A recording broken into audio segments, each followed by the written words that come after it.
প্রতিদিনের বইমেলা।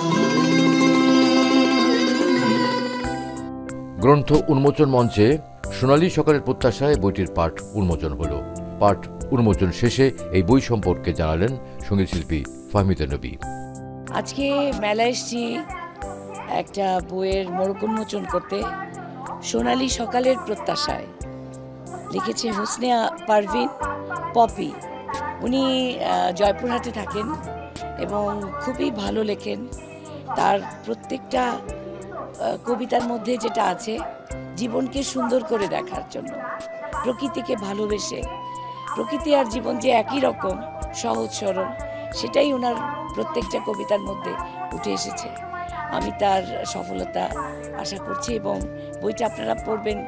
পড়লে হবে কি, যত আমরা বই পড়ব তত আমাদের নিজস্ব গুণাগুণগুলো বাড়তে থাকবে। আমার মনে হয় যে আমি পপি, উনি আসতে পারেননি, কিন্তু আমি ওনাকে চিনি ব্যক্তিগতভাবে এবং ওনার কথা বলা এবং খুব সুন্দর করে লেখার যে অভ্যাস, সেটা এই বইটার মধ্যে আপনারা পেয়ে যাবেন।